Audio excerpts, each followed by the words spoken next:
الله الرحمن الرحيم ونريد أن نمن على الذين استضعفوا في الأرض ونجعلهم أئمة ونجعلهم الوارثين.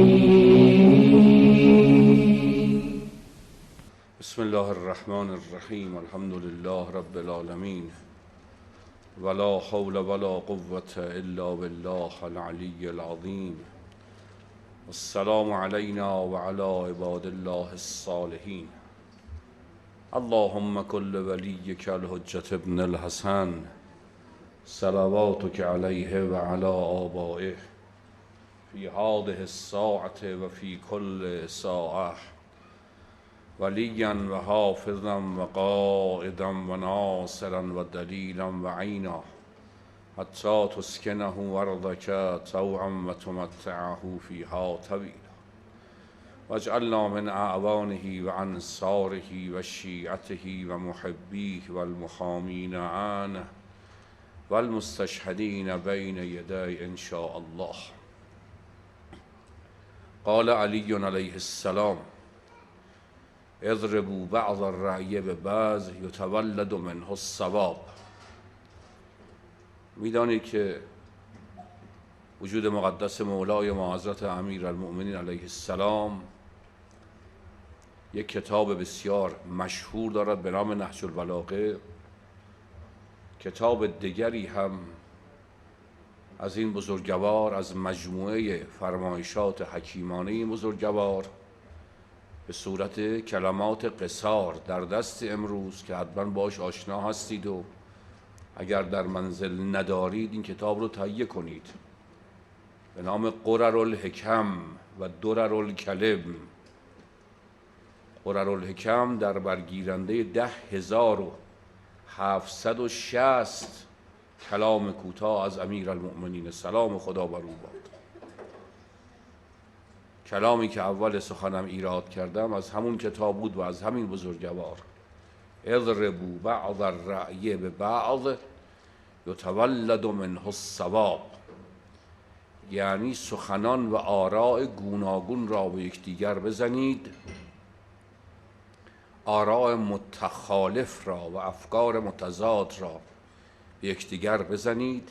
از برخورد این گونه افکار متضاد حقیقت زاده می شود.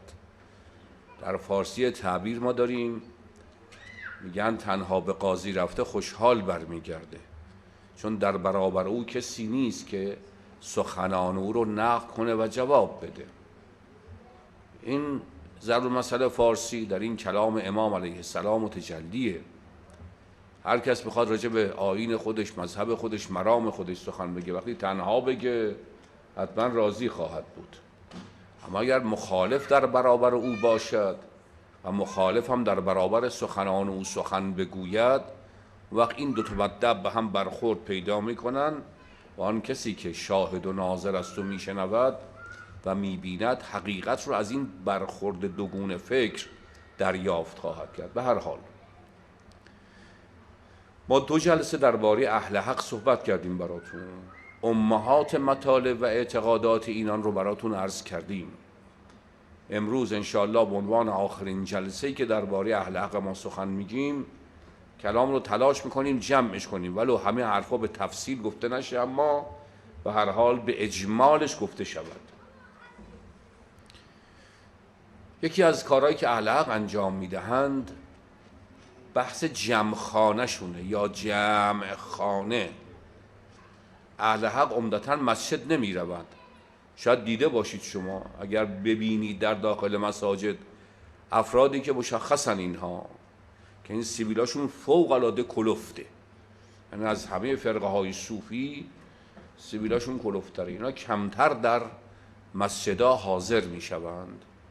محل اجتماع اینها جایی است به نام جمع خانه یا جمع خانه، هر دوش رو گفتند و ظاهراً جمع خانه مخفف همون جمع خانه باشه، یعنی جایی که این افراد دور هم دیگه جمع می شود. البته من رفتم در جمع خانه اینان، رفتم جای خیلی ساده ایه، هر جایی که 3 نفر اهل حق وجود داشته باشه علل اصول باید جمع یا جمع منعقد بشود، کمتر از 3 نفر نمیشه.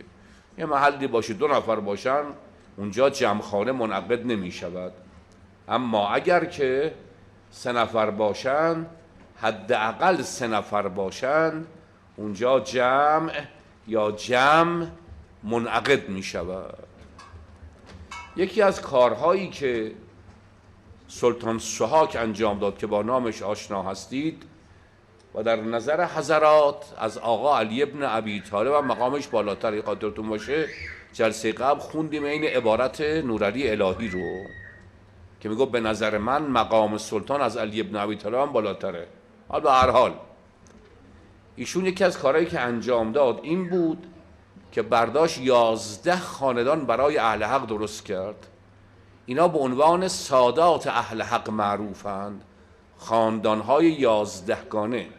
ظاهر قضیه در زمان حیات خودش 7 تا خاندان درست کرد، بعد از او هم 4 تا بهش اضافه کردن، شاه حیاسی و چه و این حرفا. به هر حال تو این جهت اینها از یک احترام خاصی در میان اهل حق برخوردارن، یعنی سیدای اهل حق، سادات اهل حق. رو این جهت در جمعخانه باید همینطور باشه، حتما باید سید اهل حقی باشد که در واقع مقام ریاست بر همه افرادی که در اونجا هستند دارد. حالا نسبت به اینا چه تعظیم و تجلیلی شده او طلبتون بمونه دیگه، همون کاری که تمام فرقه های صوفیه با بزرگان خودشون انجام میدن، همون جور از قضایی ها. اگر خودش نباشه نایب داره، خلیفه داره و خدمتکار داره و دعاخوان دارن اینا در داخل اصطلاح. وقتی هم که وارد میشوند در اونجا معمولا اگر کسی نباشه سمت راست، نفر اول سمت راست خودش به طرف قبله 2 زانو میشینه و تا آخر تشریفات جمع هم حق ندارن که از این حالت در بیان بیرون. حالا هر چقدر بخواد طول بکشه. وقتی هم کسی وارد میشود خب کار خیلی خاصی انجام میگیره. اینها دست میبوسن اما نه دست طرف مقابل رو، یعنی دستایی که داخل هم رفته، این اذان یک طرف، این هم این طرف دست اینجا میره با دست خودش رو ماچ میکنه و اون دگری هم همین کار رو میکنه. این رویه دستبوسی در میان برخی فرقای دیگر صوفی هم هست و از جمله گنابادی ها، اون هم اینجوری دستبوسی میکنن، یعنی دست طرف مقابل نمیبوسن، هم که میارن بالا اینجوری دست خودشون رو بوسه میزنن. حالا یک سری معمولا دعاها دارن، یک سری اذکار دارن، اینها هم ذکر خفی دارن هم ذکر جلی دارن و حالا بحث خیلی مفصلی که حالا به علت ضیق وقت نمیتونیم دنبالش بریم. اون وقت اینها معمولا از گفتارهای سرانجام، یک سری نوشته هایی در دست اینا هست از قدیم الایام بوده، حالا هم دیگه پیدا نمیشه. مثلا اگر در بین برخی از افراد خیلی به ندرت، عمدتاً به زبان کردی هم هست، از همونجا میگیرن و اینها رو میخونن در میان جمع خودشون. این شد به اصطلاح مراسم عبادی اینان. البته اون کسانی که از اون زمانی که ما شروع کردیم بحث تصوف و نقد کردن در جلسات بودن، خوب خاطرشون میاد که در میان صوفیان دیگر هم یه همچین بحثی برقرار هست، یعنی اونها هم حرمتی به جای دیگری مینهند که بهش میگن خانقاه. در میان اهل حق دیگه خانقاه نیست بلکه محلی است به نام جمعخانه، حرمتش هم خیلی زیاده. ببینید نورعلی الهی در کتاب آثار الحق خودش در مورد جمعخانه چه میگه؟ تأثیری در جمع هست و خیلی مزایا دارد، از عبادات سایر مذاهب برتر است. طرق و مذاهب میروند روی پایه دستورات رسمی و به همان نحوه رسمی هم برگزار میکنند. میگه در جمع و در جمعخانه کارهایی که انجام میگیره از همه کارهایی که فرقه های دیگر انجام میدن و ادیان دیگر بالاتره. اما جمع حقیقت کیفیت است، کمیت ندارد. جمع نشین از اول تا آخر باید توجه کامل داشته باشد. مقام جمع یعنی مقام حق، یعنی حق در آن جمع حاضر است.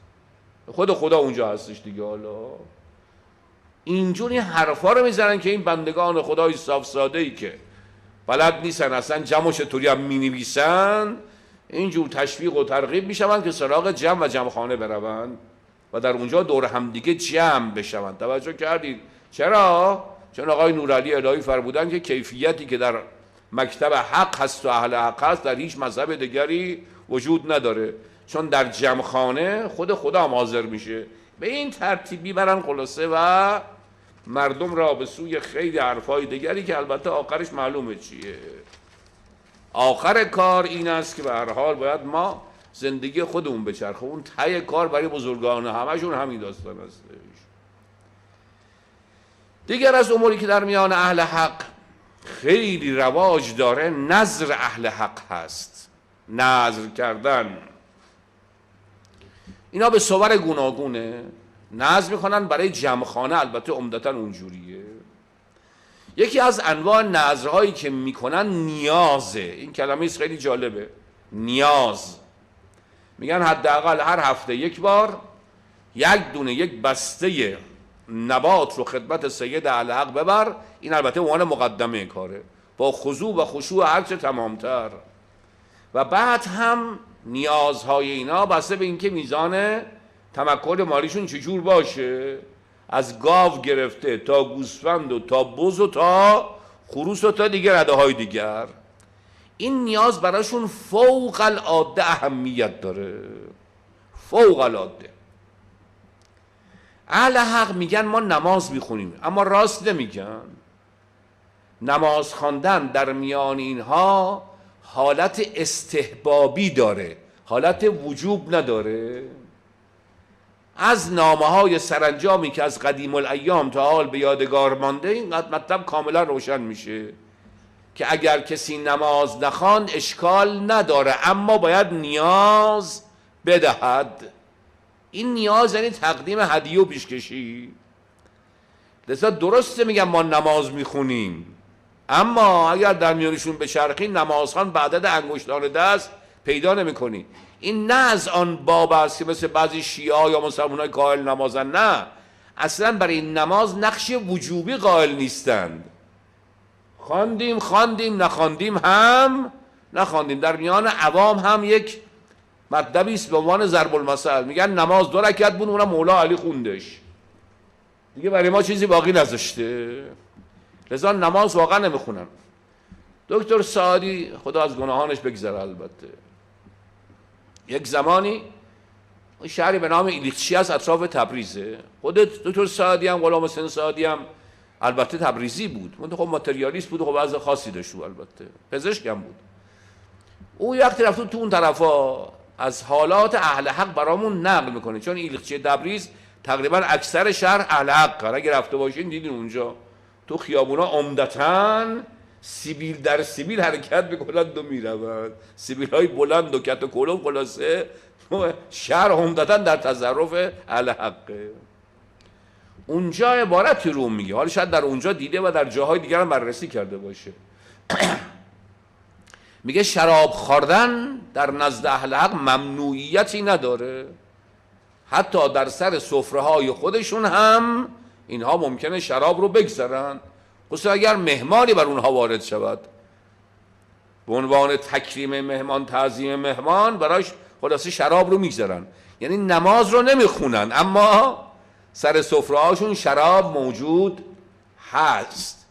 و یادمون باز نره، حالا آخر بحث هم خواهیم گفت این قضیه رو، ایشون مدعی این بود که ما مغز اسلام هستیم. اگه خاطرتون نرفته باشید 2 هفته قبل گفتیم براتون، اصلا تمام خوبی های عالم رو ما جمع کردیم، کپسوله کردیم، داریم میدیم به خورد کیا؟ به خورد این افرادی که اهل حقن.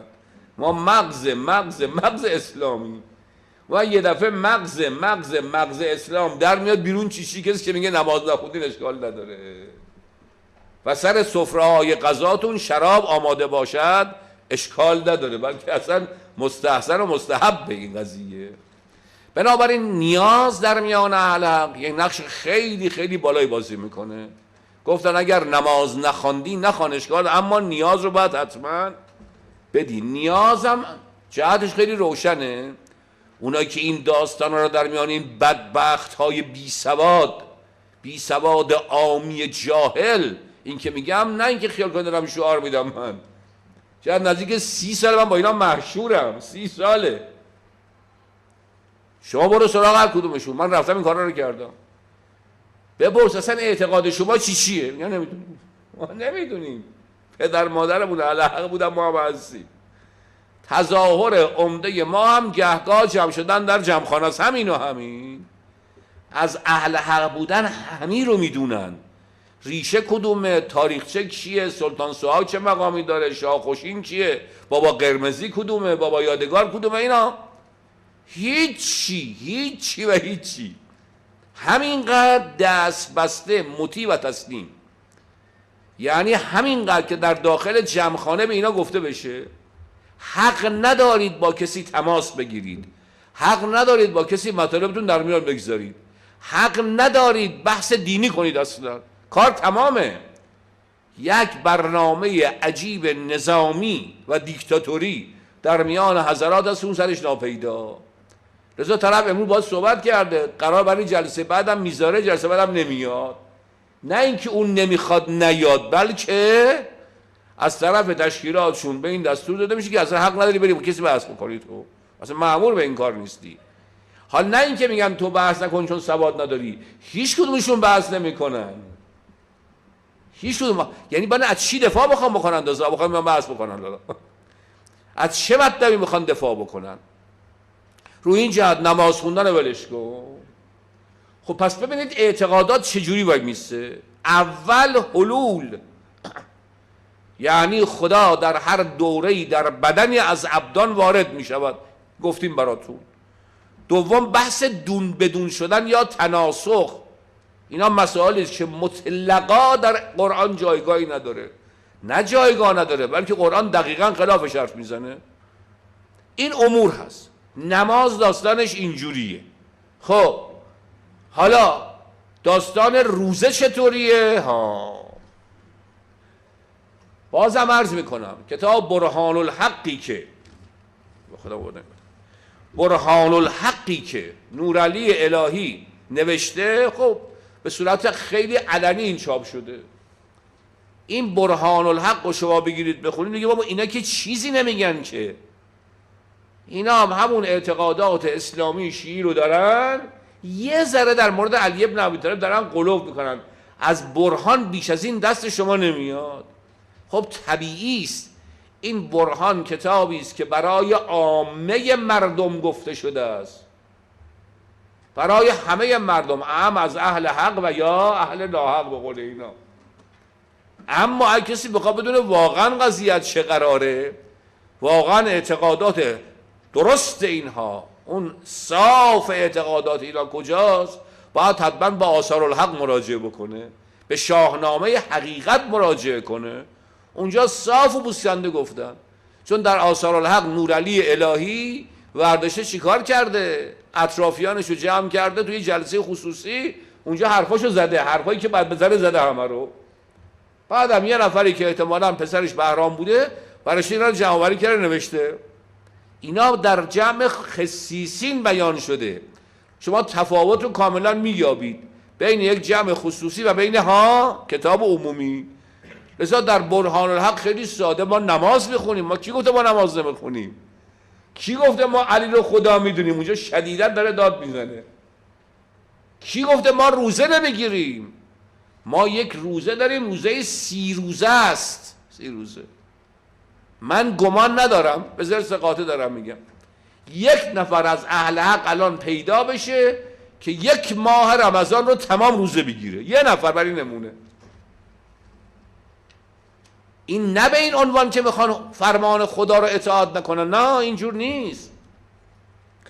اونها میگن روزه درست حسابی بر مبنای فرقه ما 3 روز بیشتر نیسته، 3 روز. ولذا ماه رمضان رو مطلقا روزه نمیگیرن. عرض کردم نه به این عنوان که میخواد با خدا مخالفت کرده باشن، اعتقادشون اینه که روزه درست و حسابی صحیح روزه 3 روزه بیشتر نیستش. اون روزه 3 روزه حالا چیه؟ خیلی هم خوش ذوق تشریف دارن، گذاشتن تو چله بزرگ زمستون اون 3 روز هر ساله، قمریش نکردن، شمسیش کردن اونجا بمونه. اون 3 روزه چیه؟ بهش میگن روزه مرنوی به زبان کردی. مرنوی یعنی قار تازه، نوی یعنی تازه، مرم یعنی قار. خب داستان روزه مرنوی چیه؟ داستان جالبه. یعنی 3 روزه از کجا آمده؟ از اینجا آمده. این هم در برهان الحق آمده، هم در آثار الحق، هر دوش آمده. میگن سلطان سوهاگ 3 تا برادر داشت. البته خودش پدر واقعا پدر واقعی نداشته، خود خدا بود که آمده بود دیگه به ظاهر. این 3 تا برادر با او دشمنی میکردن و میگفتن پدرمون بمیره خلاصه این اموال بند داره میره. پدر مرد، اون پیرمردی که براتون داستانشو گفتیم. بعد اومدن افتادن جان ایشون سلطان سوهاگ که خلاصه مال بیمال. گفت من به مال شما نیازمند نیستم. این حرفا که در داخل کتاب اومده. حرکت کرد که بره از اونها، از پیش اونها بره. اموال بابا، خود اموال دنبال سرشون حرکت کردن. این معجزه سلطان سوهاگه. گفت نگفتم به شما من نیاز به این مالا ندارم، من بخوام میتونم همیشه داشته باشم، اما نمیخوام. اومد از اونجا حدود جایی نزدیک بین کردستان کرمانشاه اونجا رسیدش. چون اصل قضیه هم برزنجه به اصطلاح عراقه. آمدن به اینجا رسید. برادرها ترسیده بودن از این که این بالاخره برمیگرده و خلاصه کار ما رو خراب میکنه. لذا یک لشکری به نام قشون چیچک درست کردن دنبال ایشون. آمدن رسیدند در همین محلی که عرض کردم براتون. اونجا هیچی نبود، ولی به قدرت خدای متعال که البته در اون زمان خود خدا، خود سلطان سوهاگ بود، یک غاری پیدا شد. سلطان سوهاگ با 4 نفر همراه بود، رفتن داخل غار. حالا نگاه کن اینا چطور درست شده. به محض که داخل غار رفتن، عنکبوت اونجا درست شد و عنکبوت هم شروع کرد تنیدن تار به اصطلاح جلوی غار. این درست عین داستان پیغمبر اکرمه. از اونجا اقتباسش کردن. برادران آمدند و خلاصه خوردن به این غار، پیداش نکردن. همونجا اردو زدن که پیداش کنن بالاخره. بعدش هم خدای متعال قدرت نمایی کرد، یعنی سلطان سوهاگ البته. ناگهان طوفان شدیدی در گرفت و این قشون چیچک خودشون به جون خودشون افتادن و بعدم زدن همدیگر رو کشتن، بقیه هم فرار کردن. سلطان به سلامت جان به در بود از این میان. مدت زمانی که سلطان سوهاگ داخل این غار توقف کرده بود 3 روز بوده. مرنوی یعنی همون غاره. 3 روز هم به خاطر توقف 3 روزه سلطان سوهاگ بود در داخل غار. این یک روزه 3 روزه واجب اینهاست. لذا همونجور که نماز نخوندی اشکال نداره، اگر ماه رمضان هم روزه نگرفتی باز اشکال نداره. اون روزه ماه رمضان دل بخواهی که البته یک نفرش رو نمیگیره. اون روزه ای که وجوب داره کدوم روزه است؟ روزه مرنویس هست. خب یه روزه دیگه هم میگن از 3 روز بعد از این روزه به نام روزه قولتاسی. اینا خیلی مهم نیست باشه. روزه قولتاسی هم اینه. یه 7-8 نفر از یاران سلطان سوهاگ آمدن برای دیدن ایشون به حدود به اصطلاح اورامانات. آمدن به یک منزلی که رسیدن، گفتن که چیه؟ گفتن که چه بهتر است که سلطان عنایت بفرماید این یه منظر خودشو بیاد پیشواز ما، بیا سراغ ما. همین که این حرفو زدن خلاصه گفتن.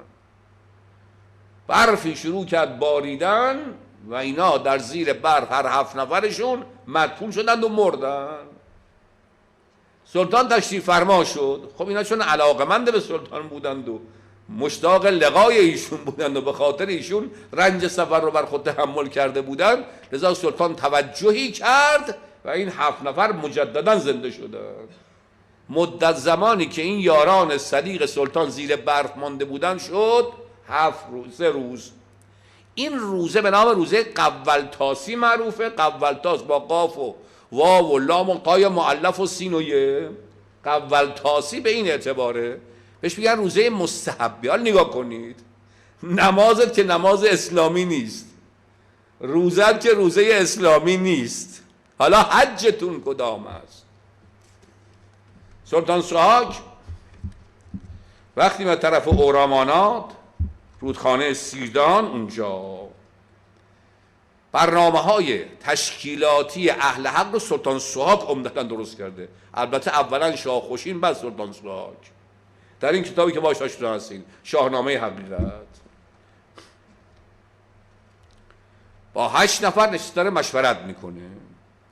چون این گفتگو شاه با 8 تنان نمودند اتمام در آن مکان، به پا خواستند بعد از آن زان مقام، به فرمان شه پیر رخشنده جام، نمودند کوچ و روان شد به راه، به پردیور آمد بزد بارگاه. پردیور یعنی کنار رودخانه سیروان. خب اومدن اونجا، محل رو پردیور مشخص کردن، کوچ کردن از محلی که بودن به کنار رودخانه.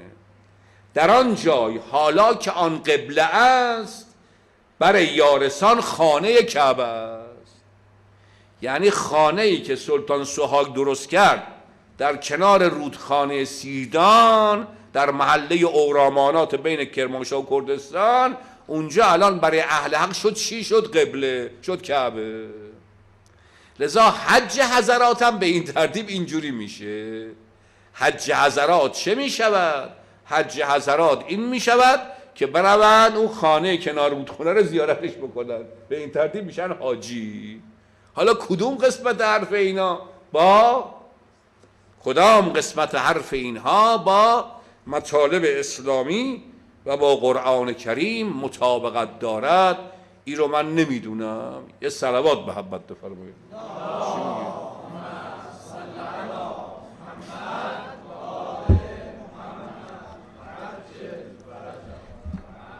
دیگر از اموری که در میان اهل حق خیلی خیلی رواج داره، بسیار شایع، عرض کردم یکی از مشخصه های اهل حق همین مطلبی که ما براتون بگم، مسئله این که حتی یک دونه موی سیبیل رو نباید زد، یه دونه شو.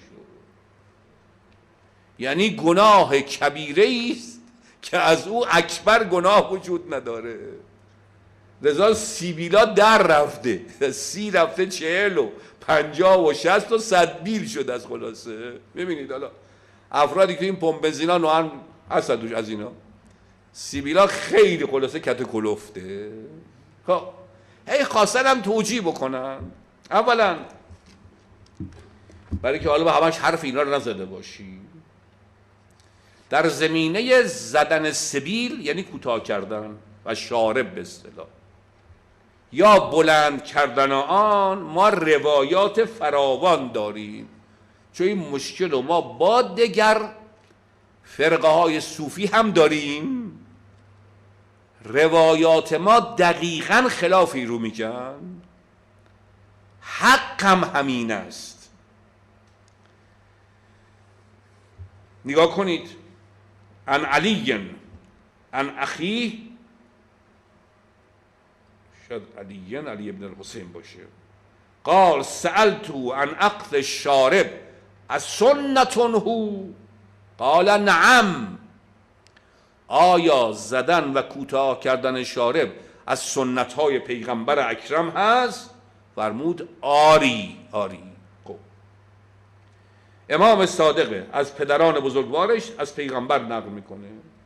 پیغمبر اکرم چه فرمود؟ وجود مقدس خاتم الانبیا محمد مصطفی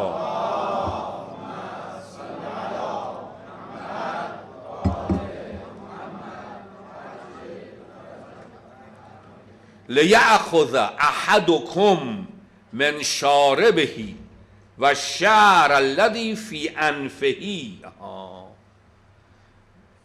مسلمانایی که دنبال پیغمبر میرید، باید شما این محل شارب یعنی سیبیل رو کوتاش بکنید، حتی موهایی که در میان 2 سوراخ و 2 حفره بینی هست اونها رو هم باید کوتاش بکنید. خب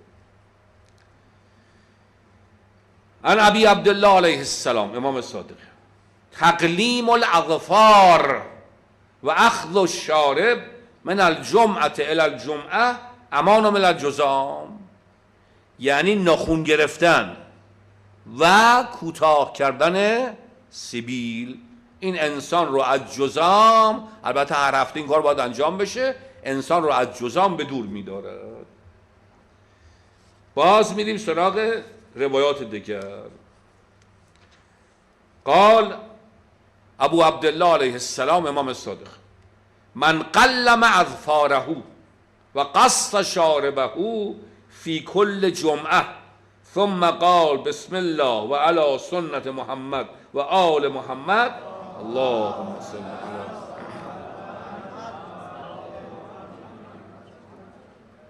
اعطی بكل غلامة و جزازة عتق رقبة من ولد اسماعیل. کسی که جمعه به جمعه ناخوناشو کوتاه بکنه و سیبیلاشو کوتاه بکنه، به هر دانه موی سیبیلی که کوتاه بکنه، به هر انگشتی که ناخون ازش کوتاه بکنه، گویی که یک دونه بنده ای از فرزندان اسماعیل چه کرده؟ آزاد کرده است. باز عن الصادق عن ابی علیه السلام، از پدرش امام باقر، قال قال رسول الله من قلم اظفاره یوم السبت و یوم الخمیس و اخذ من شاربه اوفی من وجع الاضراس و وجع العین. هی روزا هم مختلف گفتن، معلومه میشه از یک هفته هم کمترش کرد قضیه رو. هر کسی که روز شنبه و روز پنجشنبه این کار رو بکنه، اظفارش و ناخناشو کوتاه بکنه، بگیره به اصطلاح، و بعد شاره و سیبیلش رو کوتاه بکنه، از بیماری دندان درد و درد چشم حتما شفا خواهد یافت. حالا بره دانش پزشکی بگرده، ببینه بین ناخن و گرفتن ناخن و موهای سیبیل و بحثش چشم درد و عرض کنم حضور شما که وجه فلان چه ارتباطی برقرار است، درد دندان. عن الصادق عن آبائه علیهم السلام قال قال رسول الله لا یطولن احدکم شاربه ولا آنته ولا شعر ابطه فان الشیطان یتخذها مخابی یستتر بها. پیغمبر فرمود قطعا این کار رو بکنید، این قضیه رو انجام بدید. موهای ریش سبیلتون رو کوتاه بکنید، موهای زیر بغل رو کوتاه کنید، موهای جاهای دیگر رو که من نام نمیبرم کوتاه بکنید. چرا؟ عجیب است این حرف بهداشتی پیغمبر اکرم، چون شیطان این جاها رو انتخاب کرده به عنوان پناهگاه‌های خودش. شیطان نه شیطان ابلیسه. در آیین ما در خود قرآن روایات هر کسی که به انسان زیان برسانه بهش میگن شیطان. خب این شیطانی که اینجا بیان کرده می شود یعنی میکروب. برای میکروب هایی که از بهترین جاهایی که برای تکثیر و برای زیاد شدن وجود داره، برای پنهان شدن اینجاست. چون انسان غذا میخوره و مواد غذایی چیکار میکنه؟ وقتی که این سیبیلا بلند باشه تو اونا گیر میکنه. تاریک هم که هستش که بنابراین از همه چی براش بهتره، هم ماده غذایی داره، هم چی؟ هم تاریکی رو داره. اینم که فرمود شیطان مراد میکروب هاست. از نظر بهداشتی سیبیلا بیاد روی لبا بگیره. غذا که میخوریم مخصوصا مواد گوشتی رو، پروتئینی رو که برای میکروب خیلی مهمه این قضیه، اینجا تو اون محلا میره مخفی میشه. در اینجا برای میکروب هاست. عجیب است اینجا حدیث دیگر قال رسول الله حف الشوارب و عفو اللحی ولا تتشبهوا بالمجوس. پیغمبر اکرم فرمود سیبیلاتون رو کوتاه بکنید، ریشاتون رو بذارید بمانه، ریش داشته باشید، خودتون رو شبیه مجوس نکنید. مجوس، خب از مجوسی ها چی کار میکردن؟ مجوسی ها اینجا رو کاملا میتراشیدن، سیبیلا رو چی کار میکردن؟ پرپشت میکردن. این بیان رسول خدا نسبت به بحث شارب و سبیل عیناً درباره یهود هم آمده. فرمودن خودتون رو شبیه یهود نکنید. یهودیا کارشون این بود این محل رو، یعنی لحیه رو، یعنی ریش رو کاملا میتراشیدن، سیبیل چیکار میکردن؟ رها میکردن تا بلند بشه. هم فرمودن شبیه مجوس نشوید، هم شبیه چی؟ هم شبیه یهود نشوید. قال امیر المؤمنین صلوات الله و سلامه علیه اخذ الشارب من الجمعه الى الجمعه امان من الجذام. این فرمایش پیغمبره. باز یک فرمایشی داره عجیب غریبه امام صادق علیه السلام، اینایی که میگن دین را به تار مویی، این بازیایی که در میاره، به تار مویی نبستند. چرا بستند؟ کسی میخواد دیندار باشه باید هر چرا گفتن عمل بکنه. کی گفته شما شرابتون رو بلند کنید؟ کی گفته اصلا؟ دستور دینی تو اینجا چی هست؟ کدوم روایت؟ کدوم حدیثه؟ سیبیلا رو هی رها کنید پایین. کی گفتم چه حرفی رو؟ عبارت اینه من لم یأخذ شاربه فلیس منا. لیس منا، کسی که سیبیلاشو نگیره، کوتاه نکنه و بذاره بریزه رو لباش، اصلا از ما نیست، راحت کار شده. بنابراین این همه روایت یکی هم نیستش. اگه بخواید بشمرید 13-14 روایته در حد تواتره. تواتر. حالا من فقط از بهار نقل کردم، اگر لازم باشه وسائل براتون میرم میخونم، وسائل شیعه رو، همین احادیث توش هستش.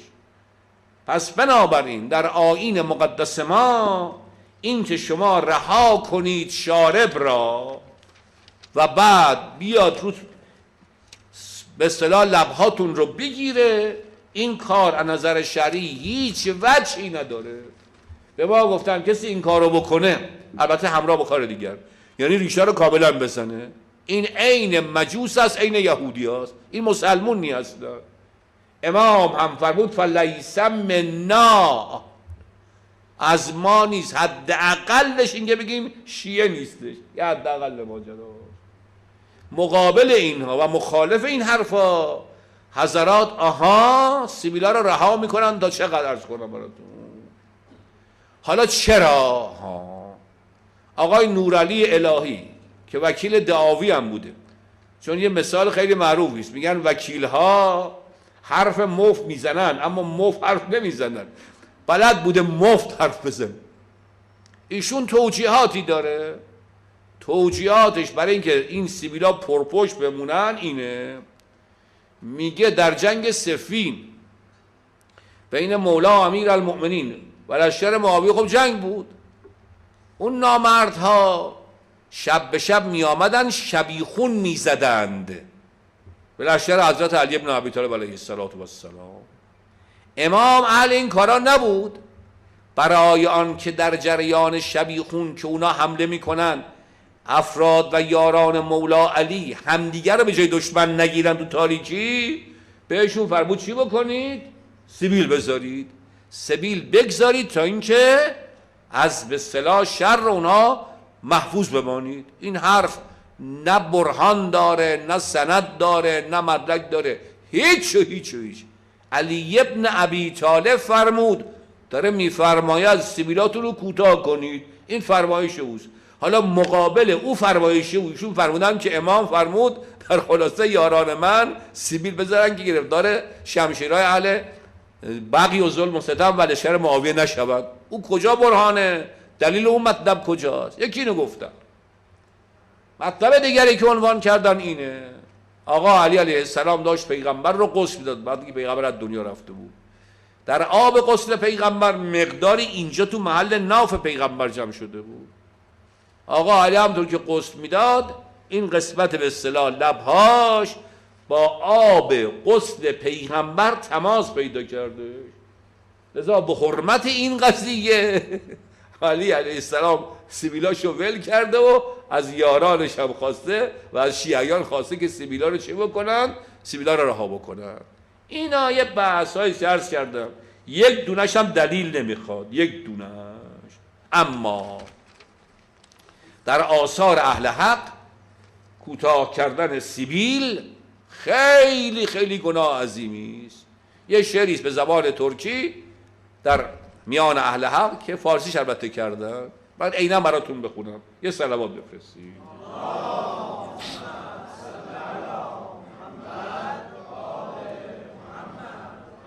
البته این ترجمه شعر منتها چون فارسی دیگه برگشته به حالت نثر در آمده دیگه. شعر ترکی البته. کسی که سبیل بچیند و قلیان بکشد، با خوکان در یک صف قرار میگیرد. کسی که مانند خاره است هرگز یار نمی شود. خامی برو بگرد و گردش کن.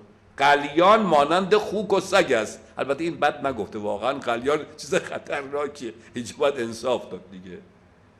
یاران به آن نزدیک نشوید، آن که شارب زند و قلیان بکشد کردارش درست نیست. پس قلیون کشیدن بیش حضرات مشکل داره، شارب زدن هم به همین ترتیب مشکل خواهد داشت. خب مطلب دیگری که در اهل حق مسئله سرسپردگی است. البته یه خاص اینا نیستش، در میان کل فرق صوفیه ما سرسپردگی داریم.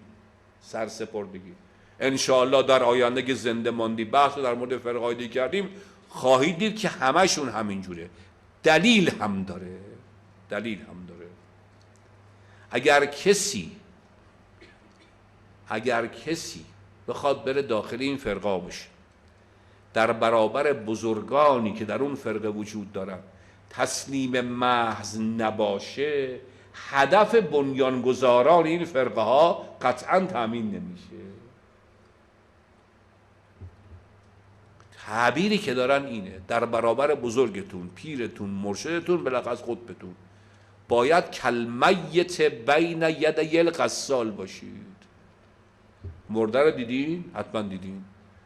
هنگامی که دارن میشورن مرده رو، مرده هیچ حرکت بتونه بکنه، آنگونه که غسال داره تکون میده این طرف به اون طرف، این پهلو به اون پهلو میکنه، مرده به همون ترتیب حرکت میکنه.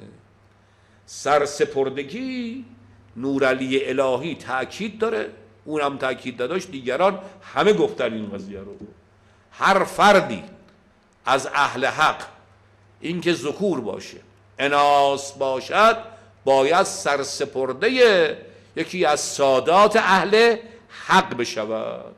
سرسپردگی هم خدمتتون عرض کردم معناش اینه که در برابر او صاحب هیچ گونه اراده نباشی، هیچ گونه. هرچه او گفت همش برات وحی منزل باشه.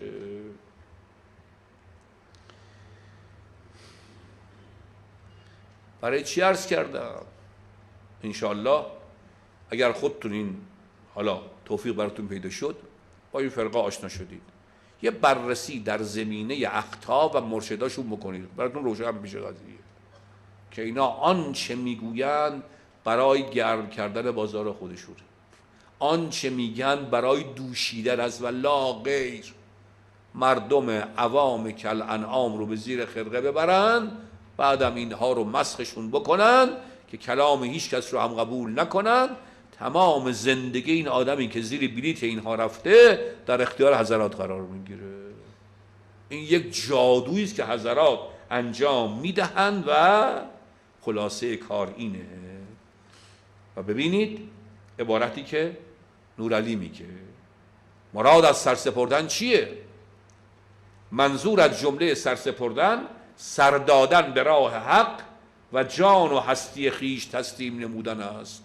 البته این حقی که این میگه یعنی فرقه اهل حق، یعنی در برابر سید اهل حق، در برابر مرشد، در برابر بزرگ، در برابر پیر و مراد.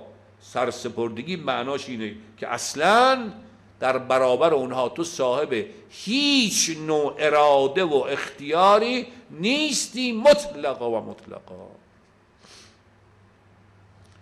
خلاصه کردیم براتون این بحث، گفتم خواستم تمومش بکنم که حالا به جلسه بعد کشته نشه.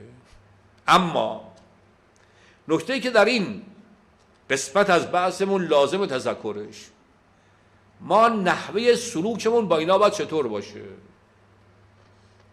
این مطلب اولمون، دقت داشته باشید بهش.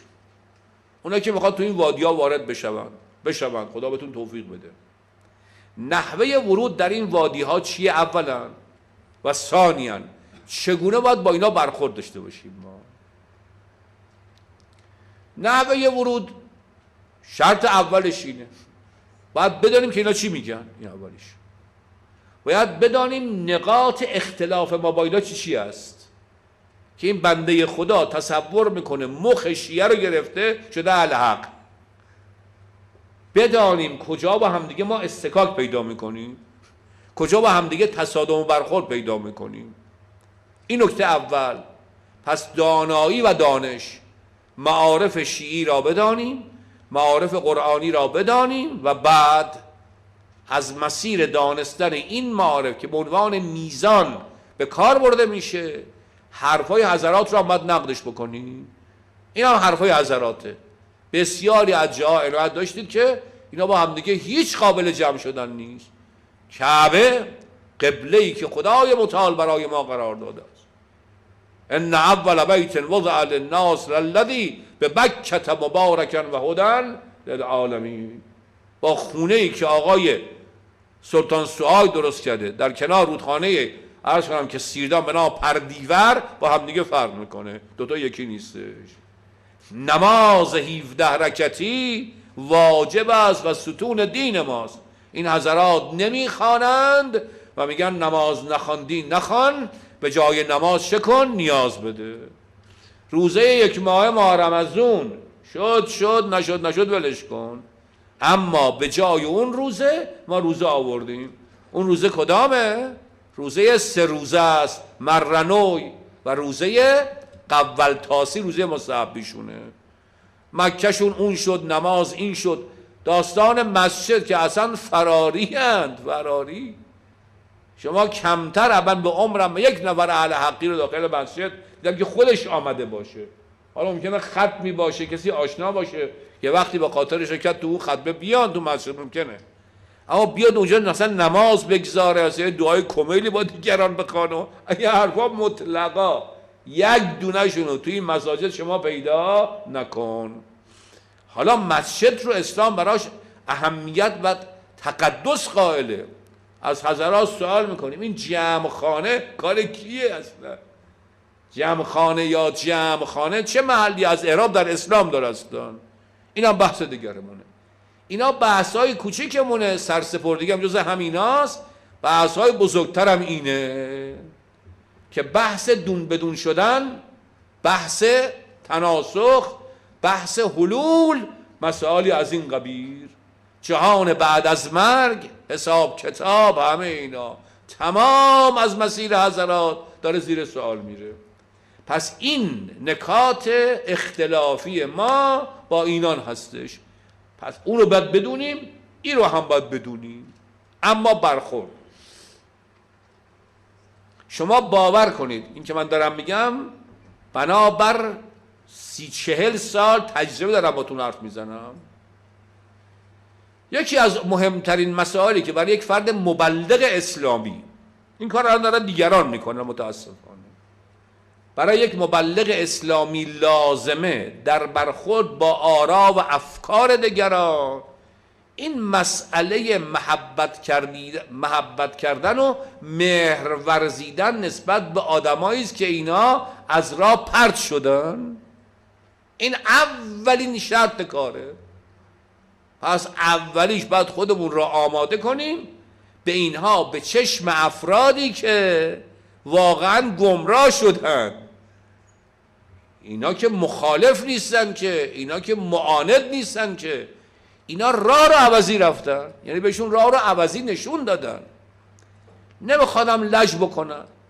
پس اولین مطلب به چشم بیمار به اینها نگاه کردنه. بیماری که خودش از بیماری خودش مطلع نیست، من میدونم که او بیماره، باید با او چه زبانی رو به کار برد؟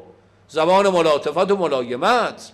خب اولین قدمی که باید برداریم دستگیری از اینها باشه. البته من میدانم که تشکیلات اینها معمولا چنان حصار دور اینها میکشد که معمولا قضیه اینجوری به کسی اجازه نمیدهند خارج از جرگه‌ای که هست به جای دیگری برود. ولی مگر شما از تأثیر محبت غافلید؟ انسان محبت کنه، انسان لطف کنه، انسانیت بورزه، کم کم دلها رو جذب و جلب بکنه. دلها که جذب و جلب شد، کم کم آدم شروع کنه به صحبت کردن. مگه دیگران دارن چی کار میکنن الان؟ مگر افرادی که به راه باطل میروند و مردم به راه باطل میروند چی کار میکنن؟ همین جوره. انقدر دنبال طرف میرن تا بلکه طرف از رو بره، منتها با روی گشاده، با اخلاق نیکو و پسندیده. این کار رو انشالله انجام بدیم. اگر از این افراد سراغ داریم، اینا نیازمند دستگیری شدنن. بزرگاشون نه، اون کار خداست که قلبشون رو بچرخونه. واقعا اونا به هدف دیگری آمدن. اما افراد معمولی و عادی و عامیشون بحثشون همینه، یعنی به خاطر دین آمدن ولی راه رو بد انتخاب کردن، به علتی که بهشون بد نشان دادن. این به عهده ماست، هم با نصیحت، هم با دلالت، هم با استدلال و هم با روی خوش به اینها راه صحیح و حق را نشان بدیم. و از همه مهمتر نحوه عملکرد خودمونه در میان مردم ما رو به عنوان فردی مؤمن و متدین که هم معتقده و هم عامل است با آنچه میگوید ما رو بشناسند. اون وقت ما توفیق هدایت انشاءالله در میان اینها فراوان پیدا میکنیم، چون آدمای صاف ساده ای هستن، صاف، بسیار صاف، از نظر اجتماعی آدمای خوبی هستن، واقعا آدمای خدمتگزاری هستن، زحمتکشی هستن، به لحاظ ناموسی فوق العاده متعصبن. این محاسن در اینها جمعه.